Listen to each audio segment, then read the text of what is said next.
Reiteramos la bienvenida al presidente de los Estados Unidos mexicanos.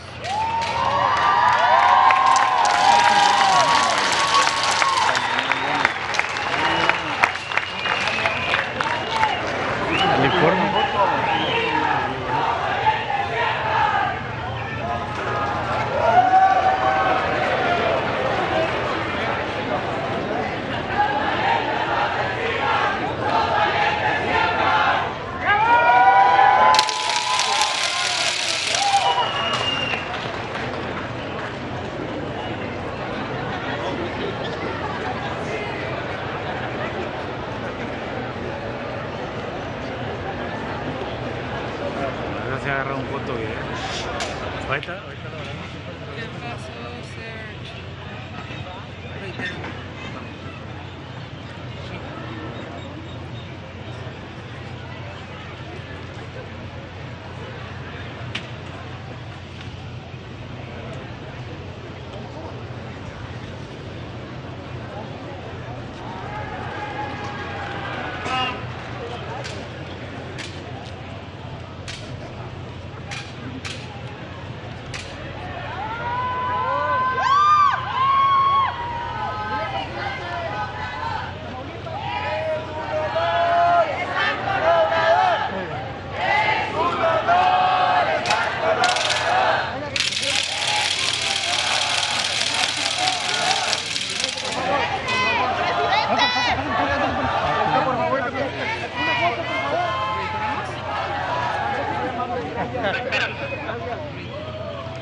Reiteramos la bienvenida al presidente de los Estados Unidos mexicanos.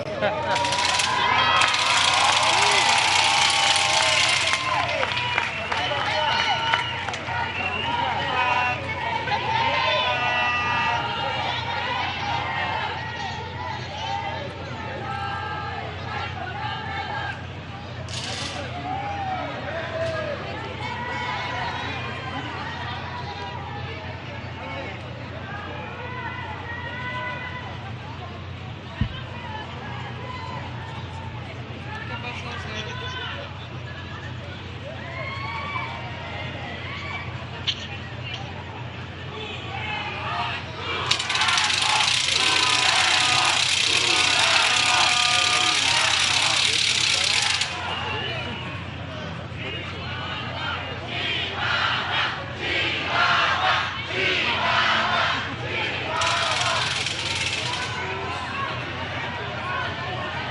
De logística de él.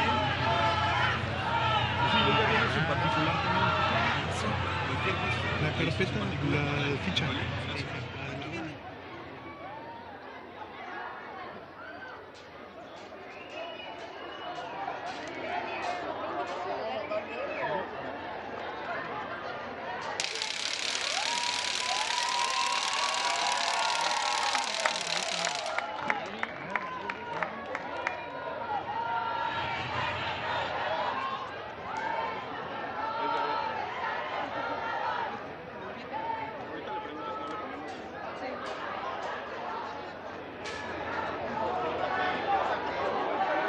Reiteramos la bienvenida al presidente de los Estados Unidos mexicanos.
Damos la bienvenida al presidente de los Estados Unidos Mexicanos, licenciado Andrés Manuel López Obrador, y autoridades que lo acompañan.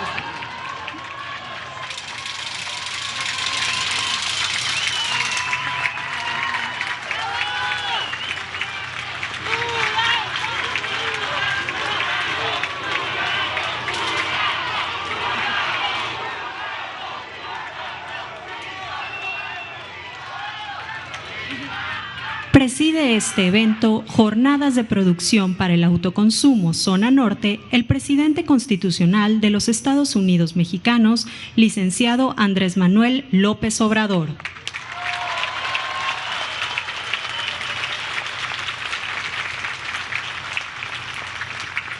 Lo acompañan el gobernador constitucional del Estado de Nuevo León, Samuel García Sepúlveda.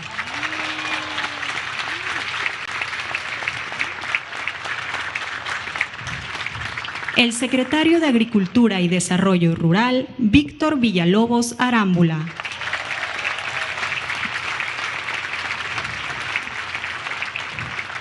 La secretaria de Bienestar, Ariadna Montiel Reyes.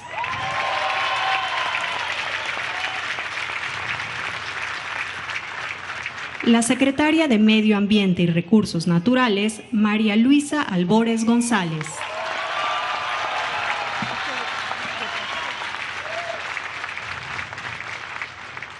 El subsecretario de Autosuficiencia Alimentaria de la Secretaría de Agricultura y Desarrollo Rural, Víctor Suárez Carrera.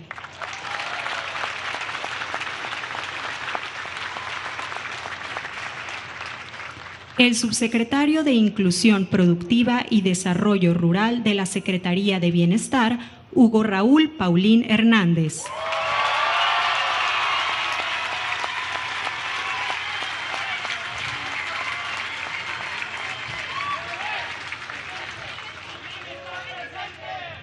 El coordinador general de Programas para el Bienestar, Carlos Torres Rosas.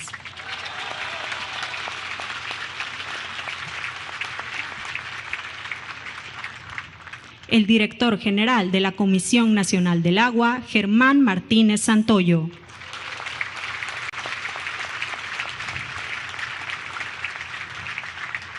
El empresario Alfonso Romo Garza.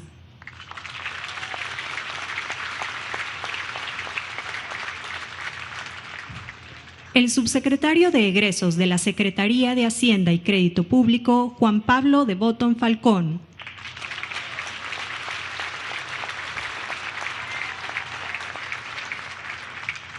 El director general de Seguridad Alimentaria Mexicana, Leonel Efraín Cota Montaño.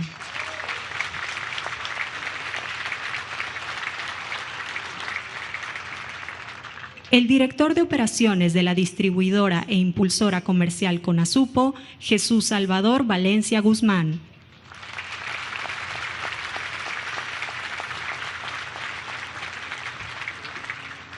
El director de Operaciones de Leche Industrializada Conasupo, Antonio Talamantes Geraldo.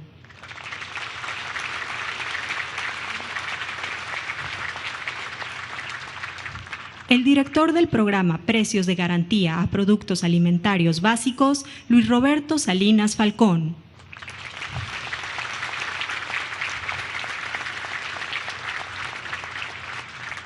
El procurador agrario de la Secretaría de Desarrollo Agrario Territorial y Urbano, Luis Rafael Hernández Palacios Mirón.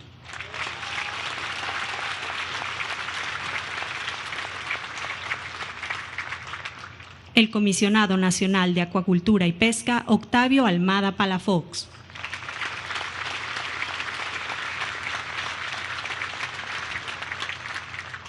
Asimismo, damos la bienvenida a quienes laboran en la construcción de la refinería Olmeca, así como a los representantes de los medios de comunicación y a quienes nos siguen a través de las redes sociales. Todas y todos ustedes sean bienvenidos.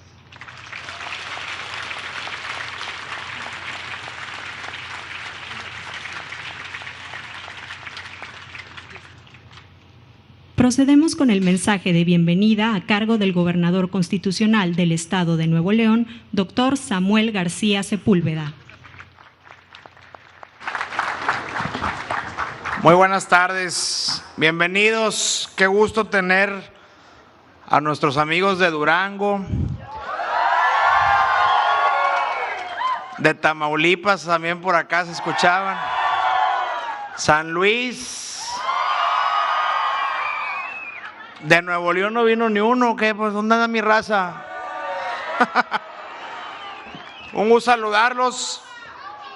Chihuahua, ¿dónde está Chihuahua? ¡A la madre!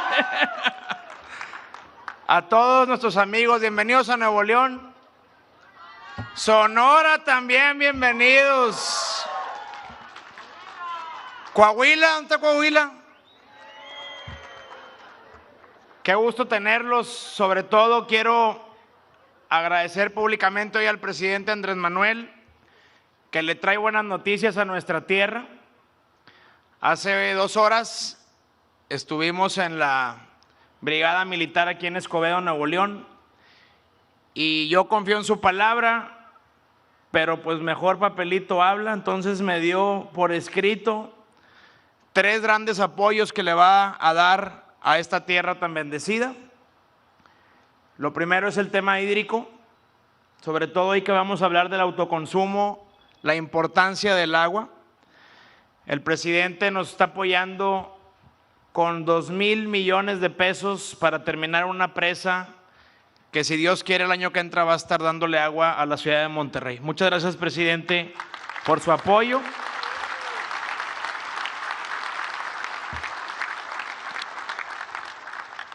El día de hoy también, además de apoyarnos con un sueño para Monterrey, que es su tren suburbano, que va a cruzar 11 municipios. Aquí en Monterrey, la zona metropolitana, el 91% de la población está juntita en la ciudad y ocupamos mucha movilidad. Entonces, el hecho de que este tren se haga realidad y que además venga acompañado de un cheque de 3,000 millones de pesos, se agradece bastante. Así que doble aplauso para nuestro presidente.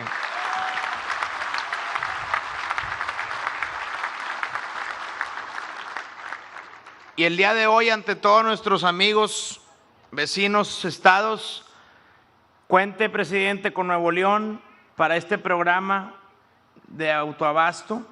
Es muy importante la soberanía alimentaria. Nuevo León está haciendo lo propio, rompiendo récords en el tema caprino, bovino y de muchas hortalizas y granos. Pero sobre todo, y cierro diciéndole, Nuevo León tiene un gran compromiso con nuestra gente, con su pueblo. Hoy tenemos 430,000 neoloneses que tienen al menos una carencia alimentaria. Y por eso estoy muy orgulloso de mi gabinete. Aquí está nuestra secretaria Marta Herrera, que acaba de echar a andar un programa que va a ser el gran legado de Nuevo León. No todos son puentes ni líneas del metro. Lo más importante es nuestra gente, y acabamos de echar a andar el Hambre Cero, que es un programa para reciclar toda la comida que se desperdicia en centromercados, en autoabasto, y creando bancos de alimento. Queremos garantizar que todos los niños y niñas de Nuevo León tengan esa nutrición que requieren para estudiar, salir adelante y cumplir sus sueños. Así que de nuevo gracias y siéntase siempre bienvenido en esta su casa. Buenos días.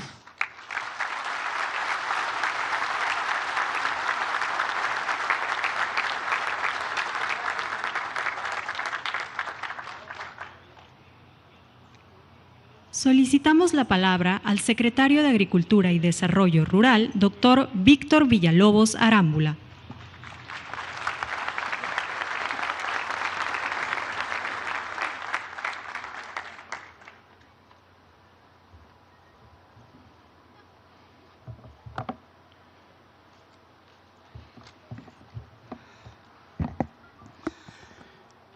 Con su venia, señor presidente, señor gobernador, saludo a los compañeros del Presidium y los saludo a todos ustedes. Muchas gracias por su presencia.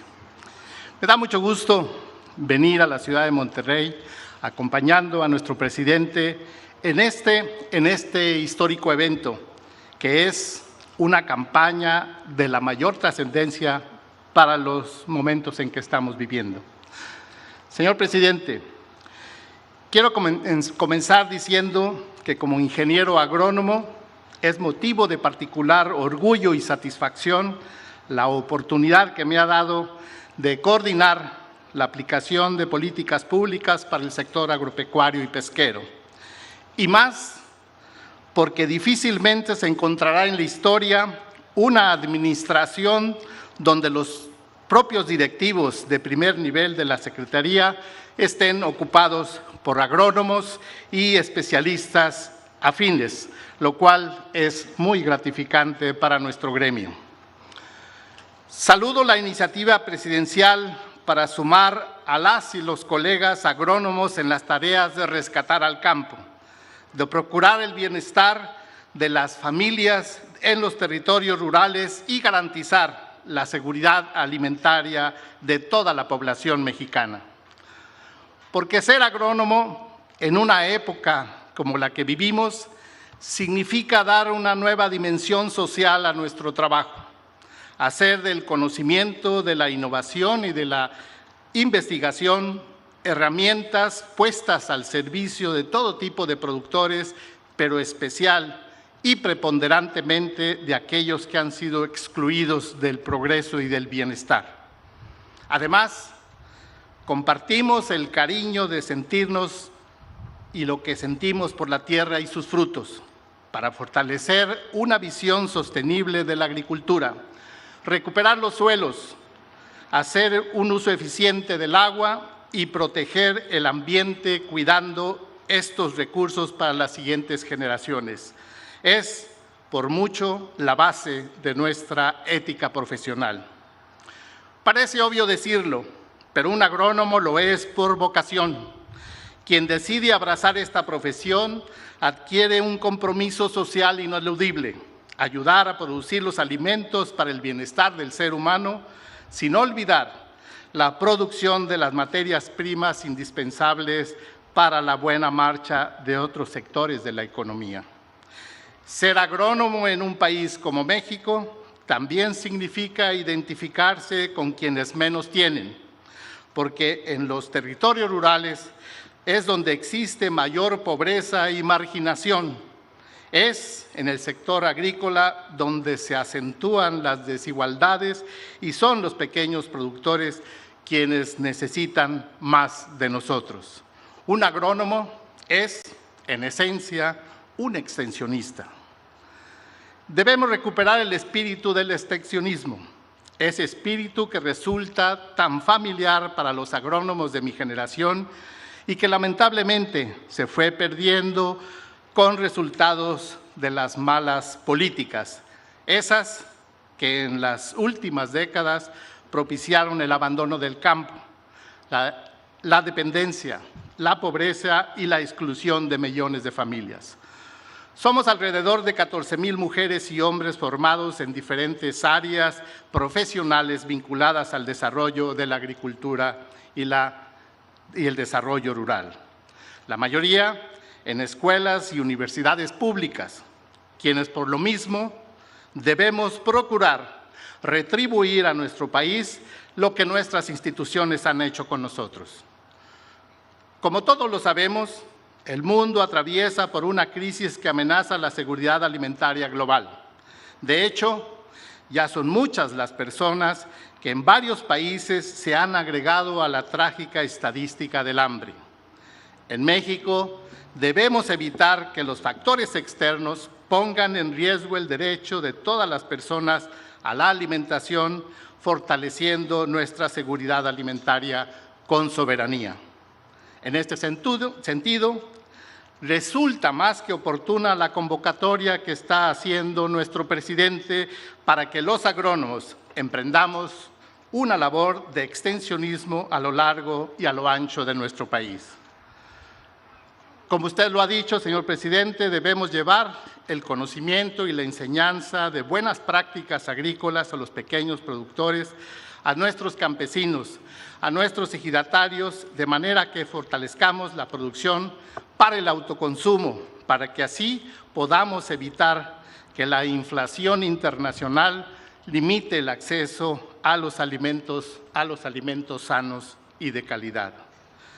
Empeño mi compromiso personal y el trabajo de la SADER, y lo hago a nombre de todos los profesionistas del campo aquí reunidos para apoyar esta iniciativa, la cual se suma a los diferentes programas de apoyo de nuestro gobierno y que ha brindado este apoyo a nuestros productores de alimentos básicos. Concluyo recordando aquella obra de teatro El extensionista, por cierto, escrita por el chapinguero Felipe Santander, donde un ingeniero agrónomo enseña y organiza a los campesinos para combatir las injusticias en nuestros territorios rurales.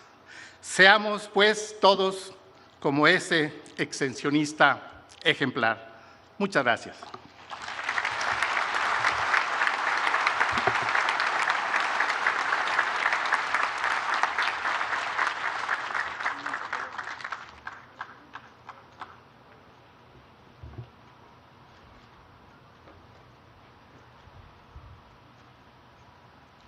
Estimado público, escuchemos el mensaje que nos dirige el presidente constitucional de los Estados Unidos mexicanos, licenciado Andrés Manuel López Obrador.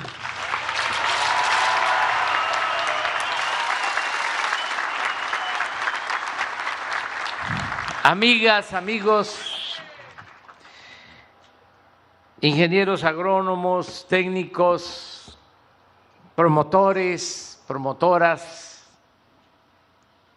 extensionistas, me da mucho gusto estar con ustedes en esta primera reunión regional que estamos iniciando aquí en Nuevo León. Hoy mismo vamos a estar en otra reunión parecida en Guadalajara, Jalisco. Mañana, por la mañana, vamos a tener otra reunión en Veracruz con los estados del sureste, y en la tarde de mañana otra reunión en Puebla con compañeras, compañeros como ustedes. Y terminamos el domingo en la Ciudad de México con otra reunión. ¿Por qué estos encuentros, estas reuniones con ustedes? Porque necesitamos apoyar todos para impulsar la actividad productiva del campo. Lo venimos haciendo desde el principio del gobierno, pero ahora es urgente, es muy necesario, porque se está presentando un fenómeno de inflación, de carestía. Están subiendo los precios de los alimentos y tenemos entre todos, todas y desde abajo hacerle frente a este desafío, a este reto. Y lo mejor es la producción. Las naciones no salen adelante si no producen. Esta es la clave de todo. En los últimos tiempos se ha apostado mucho a la especulación financiera Pero eso es ficticio.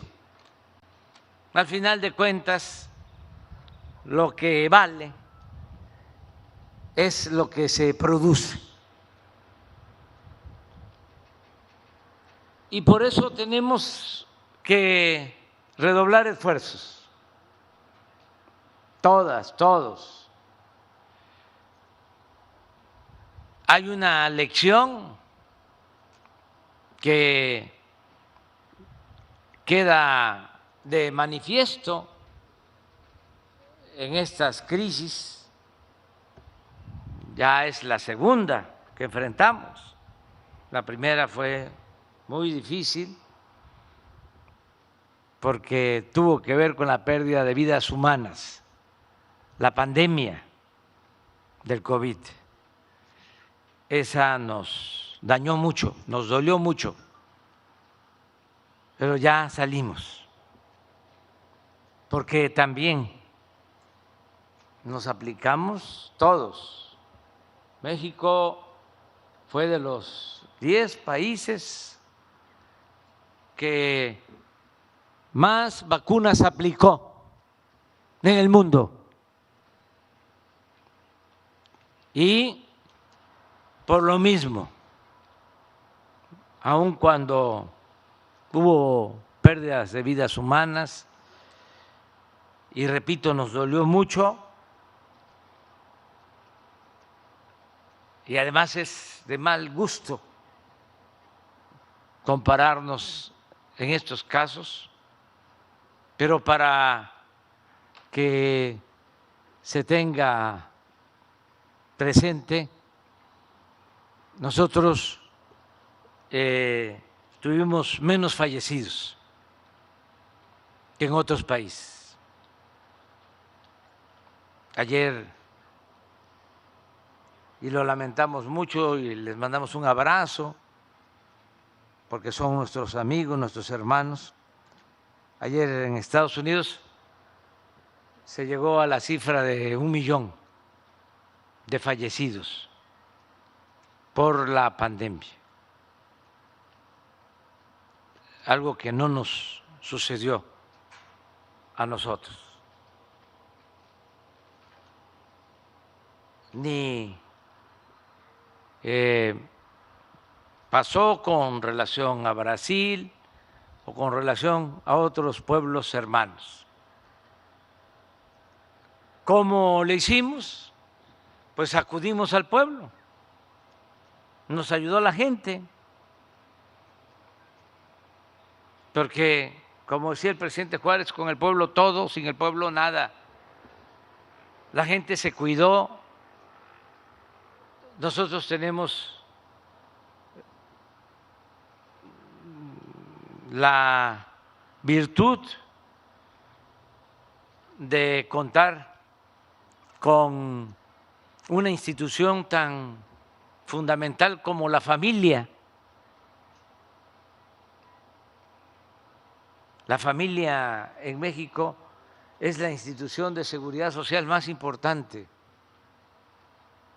Somos familiarmente muy unidos, muy fraternos. Esto no sucede, lo digo con todo respeto, en otros países donde apenas los jóvenes van llegando a la adolescencia y ya les están diciendo ahuequen el ala. Y aquí no es así, hasta abusan,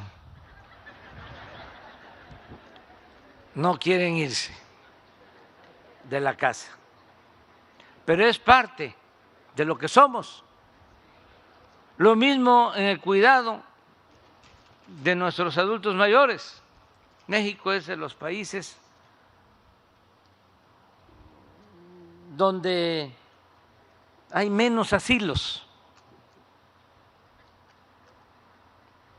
porque ahí están nuestros padres, nuestros abuelos con nosotros. Todo eso nos ayudó mucho. Y desde luego la solidaridad de los médicos, de las enfermeras, de los trabajadores del sector salud. Y ya salimos. Además,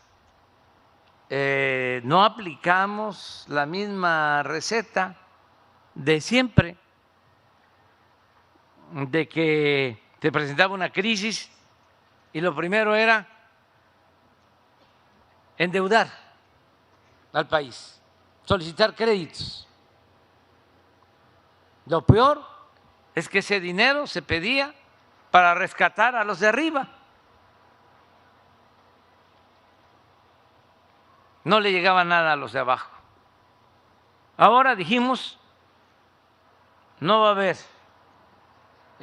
solicitud de deuda adicional.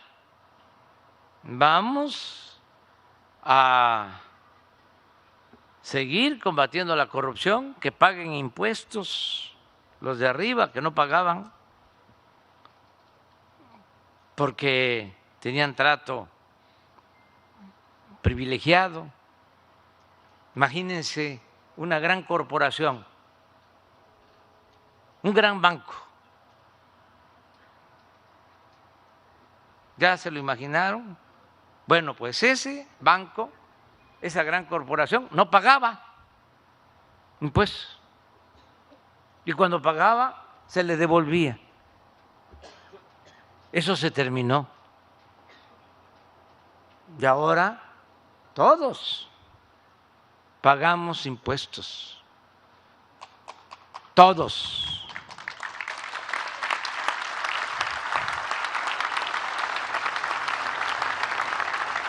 Porque la gente más humilde siempre ha pagado impuestos. Porque en todo lo que se compra, ahí va incluido un impuesto, ahí va el IVA. Pero había quienes no pagaban. Afortunadamente, esto lo entendieron los potentados, de que ya eran otros tiempos. No es para excusarlos, pero esa devolución de impuestos era legal. Tuvimos que modificar la Constitución, el artículo 28, para prohibir los monopolios y al mismo tiempo prohibir la condonación de impuestos. ¿Esto qué significa? Que tenemos más ingresos. El reporte de ayer es que a pesar de la crisis,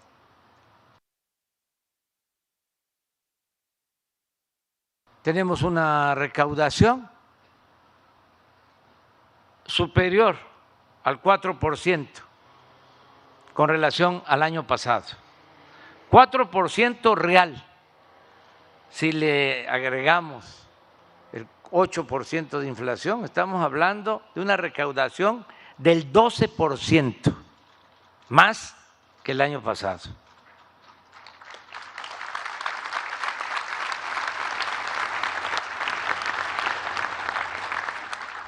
Y lo otro que nos ha ayudado mucho es no permitir la corrupción, que como siempre lo he sostenido, la corrupción hay que combatirla no solo por razones de índole moral, sino porque es mucho lo que se iba por el caño de la corrupción. Se robaban mucho, muchísimo. Entonces, al no haber esa corrupción, contamos con presupuesto, porque en vez de hacer una obra se pueden hacer 2 o 3 con el mismo dinero.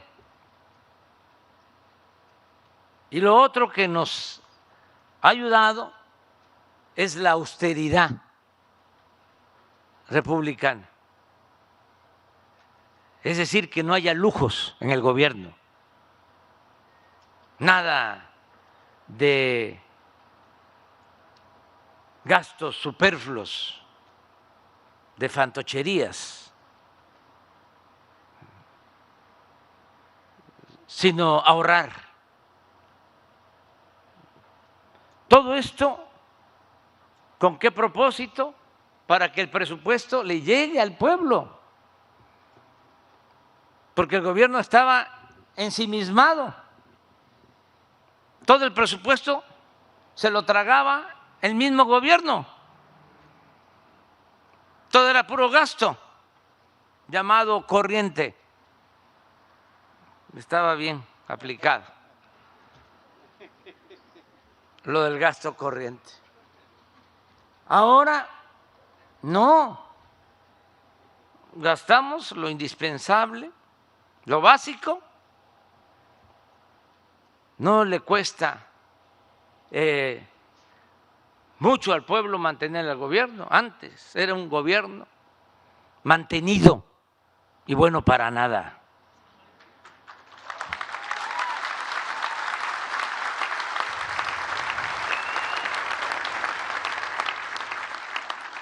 Por eso vamos saliendo. Tomamos una decisión que ahora nos está ayudando mucho, porque termina la pandemia y viene la inflación, porque Rusia invade Ucrania, hay guerra, ahí también hubo errores, fallas. La política, entre otras cosas, se inventó para evitar la guerra. Ahí falló la política, porque se pudo haber evitado. Y nos hubiésemos ahorrado todo este problema mundial que hay en la economía, sobre todo la inflación, que eso tiene que ver fundamentalmente con esa guerra. Se pudo haber evitado con diálogo. Además, imagínense cuánto sufrimiento para el pueblo, gente inocente que pierde la vida, refugiados, un desastre. Hoy lo comentaba yo, lo peor es la guerra. Entonces, ahora hay inflación en todo el mundo, porque se afectaron las llamadas cadenas de producción, no hay fertilizantes suficientes, no hay alimentos, o están aumentando los precios de los alimentos, ha aumentado muchísimo el precio de la energía, ha aumentado el precio del transporte marítimo. ¿Cuál es la lección que nos deja todo esto? Bueno, que debemos de procurar producir lo que consumimos, no depender del extranjero. En el caso de los energéticos, ahora estamos nosotros constatando los buenos resultados de la decisión que se tomó desde el inicio de producir en México las gasolinas, porque en 40 años no habían hecho una nueva refinería, porque se vendía el petróleo crudo, la materia prima, y comprábamos las gasolinas. Siempre digo que es como si vendiéramos naranja y compráramos jugo de naranja. Así era la política petrolera. Entonces dijimos, no, vamos a rehabilitar las 6 plantas que nos dejaron, que no alcanzaron a desmantelarlas, y desde el principio estamos invirtiendo para modernizar esas 6 refinerías, y ya esas refinerías están produciendo más gasolina y ya no estamos comprando tanta gasolina en el extranjero. Hemos disminuido casi el 50% de las importaciones de gasolinas.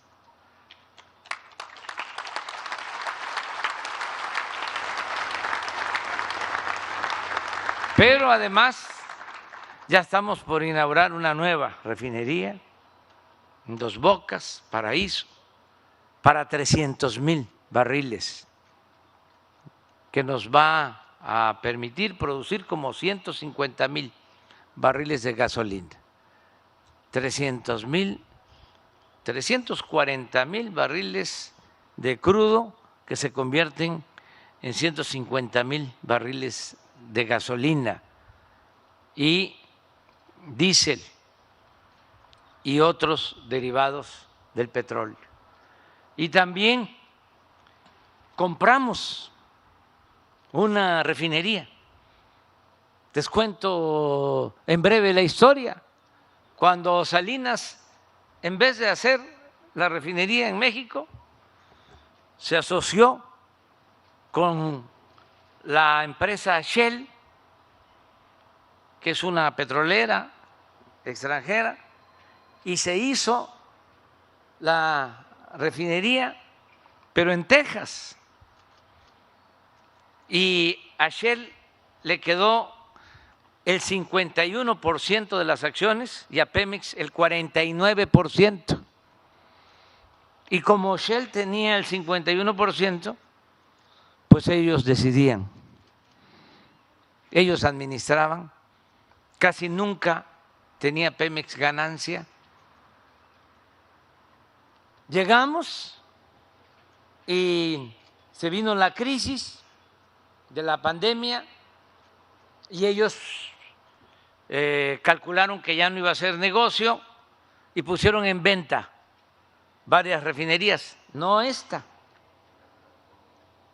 porque nosotros ya teníamos el análisis de que esta era una buena refinería y les dijimos, en vez de estas 3 que estás vendiendo, te compramos la de Deer Park, la de Texas, donde estamos de socios. Te compramos tu 51% y ya le queda a México la propiedad. Y aceptaron, y ya tenemos esa nueva refinería en Texas. Y ya estamos trayendo gasolinas. Se portaron muy bien, por cierto, los de Shell, fueron muy respetuosos en esa compra-venta. Y ahora estamos también rehabilitando una planta que se llama coquizadora, que es para sacarle más jugo al combustóleo. Es gasolina, combustóleo. Y el combustóleo se vende más barato y además contamina más. Entonces, con esta planta coquizadora se exprime el combustóleo y se saca gasolina, que vale más, pero también se evita la contaminación. Esa planta la estamos haciendo de nuevo o se reinició en Tula, Hidalgo. Y todo esto pues significa empleos también.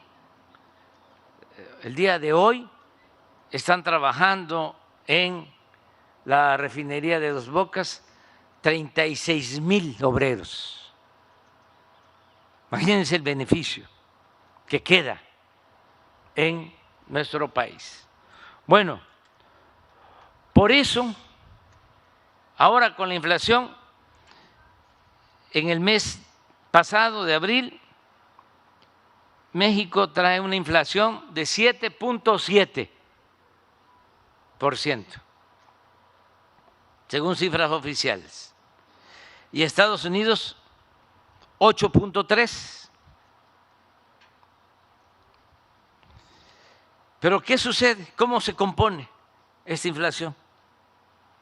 En el caso de México, por energéticos, como tenemos gasolinas y decidimos no aumentar el precio de las gasolinas, no está de más decir que es más barata la gasolina en México que en Estados Unidos, que esto era muy raro que sucediera. Bueno, y como también decidimos no aumentar el precio en términos reales de la luz, la inflación que tenemos en energéticos es de 0.6%.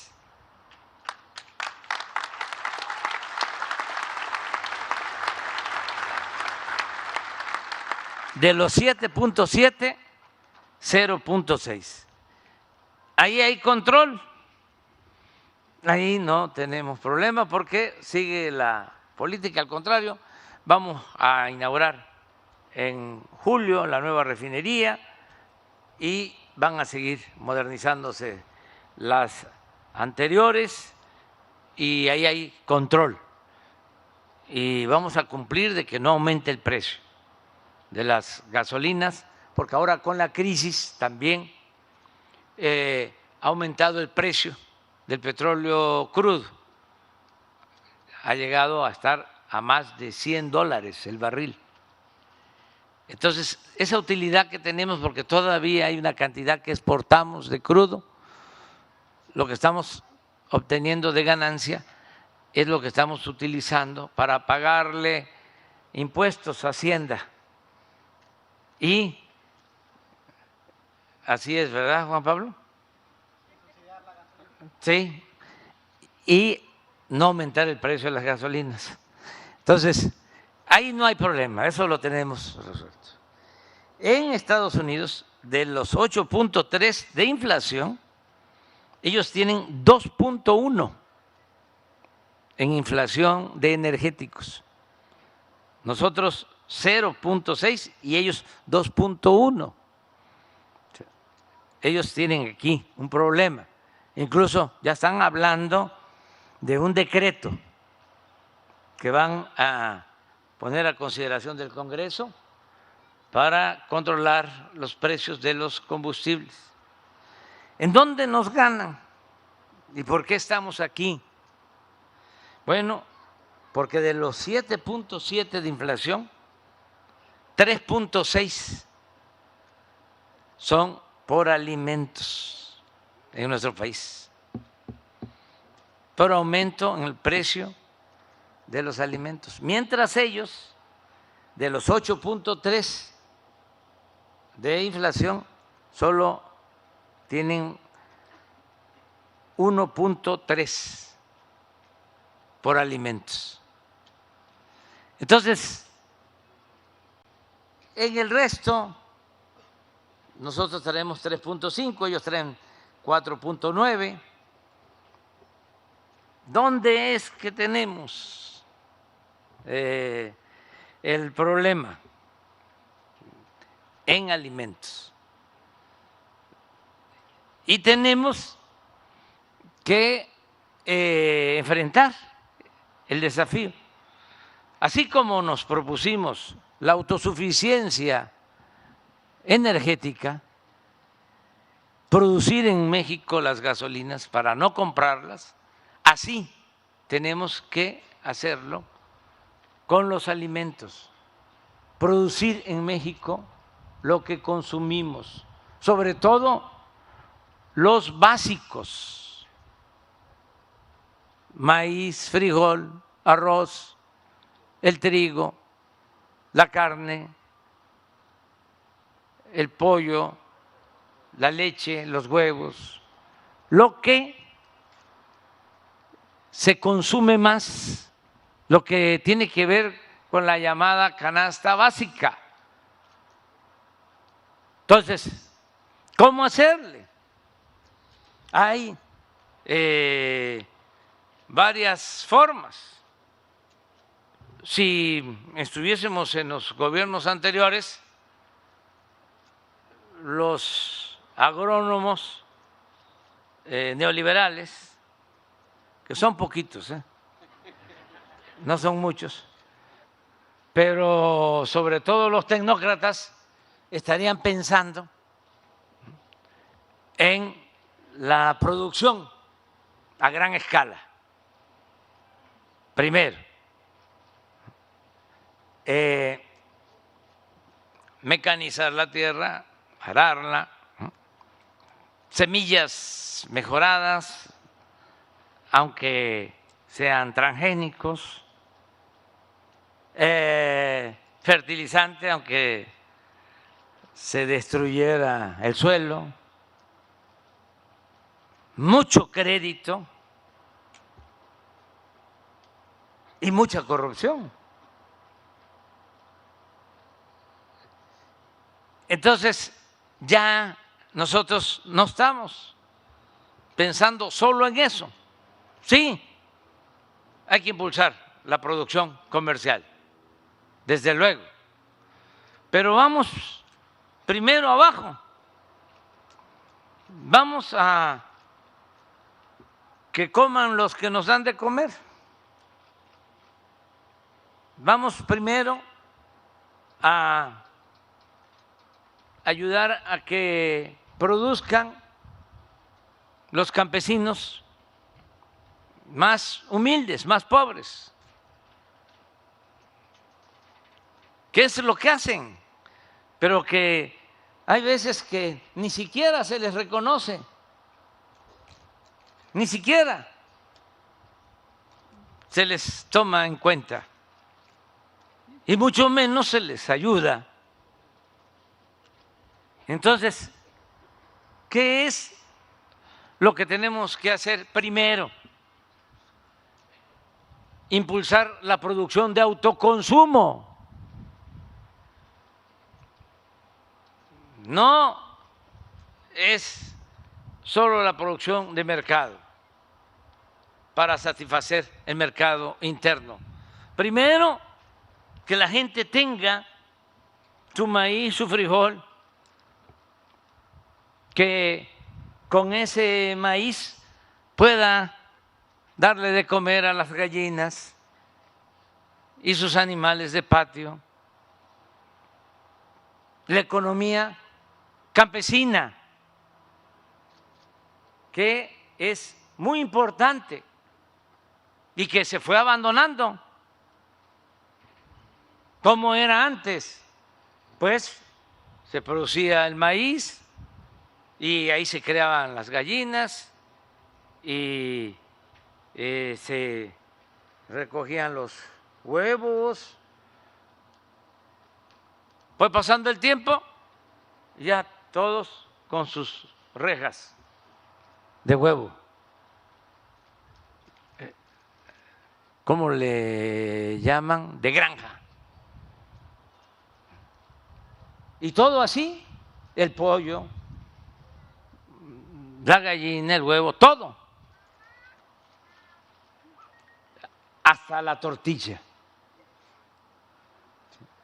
Entonces, vamos, puede parecer utópico,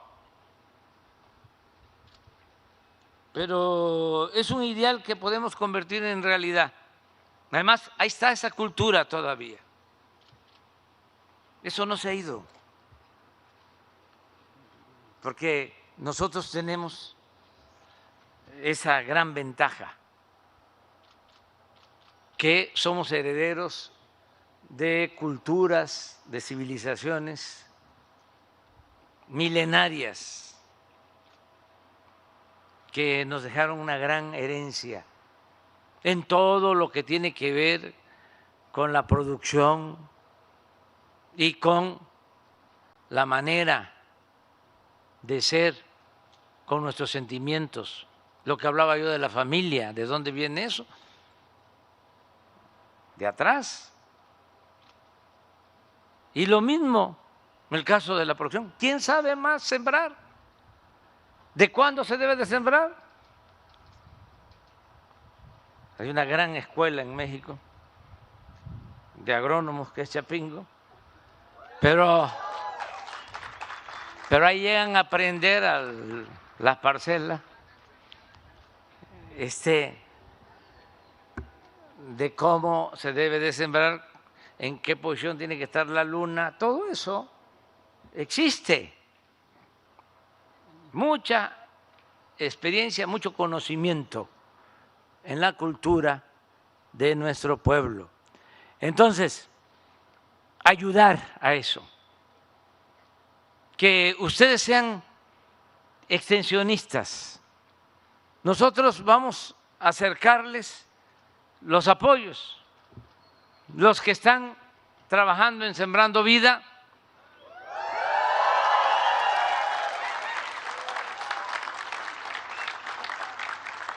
Sí, están sembrando árboles maderables, bueno, ahora ahí en medio, intercalado, maíz, si se puede. El maíz es una planta bendita que se da en todos lados. Se da en lo alto, se da abajo, se da con frío, se da con calor. Es una planta, repito, bendita. Y sin maíz no hay país.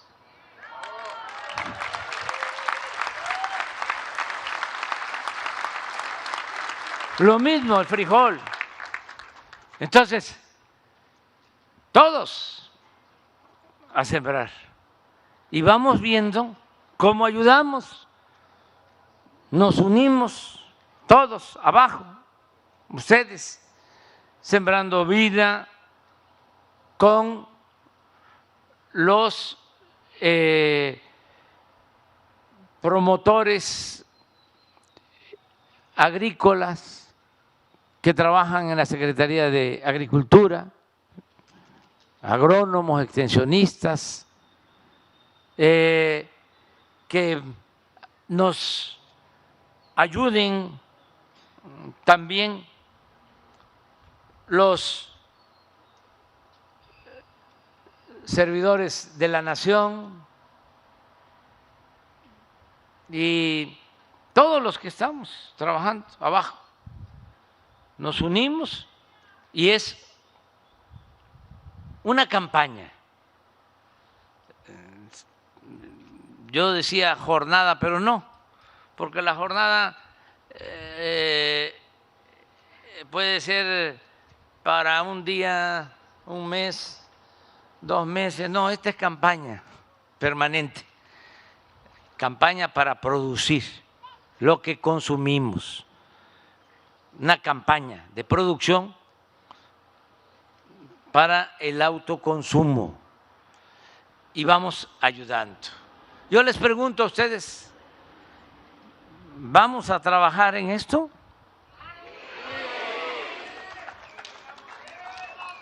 ¿Se puede o no se puede?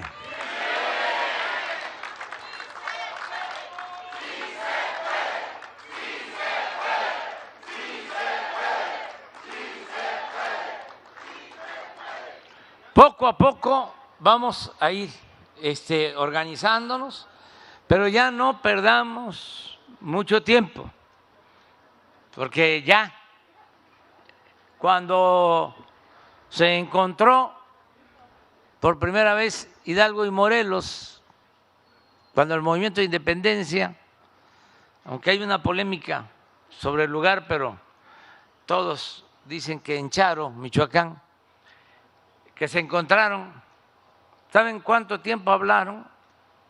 Esos 2 curas rebeldes extraordinarios, 3 minutos.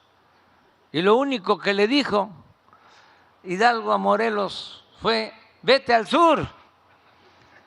Y ya Morelos sabía lo que tenía que hacer. ¿Ya para qué vamos a seguir hablando?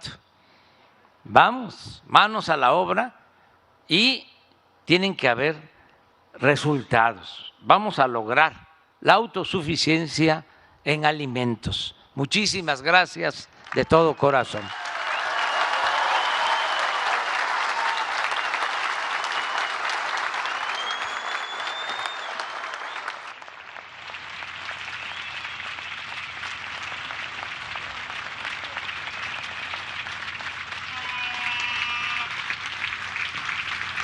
Le solicitamos guardar el debido respeto y ponerse de pie para entonar nuestro himno nacional mexicano.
De esta manera concluye este evento. Se despide de ustedes el presidente de los Estados Unidos mexicanos, licenciado Andrés Manuel López Obrador.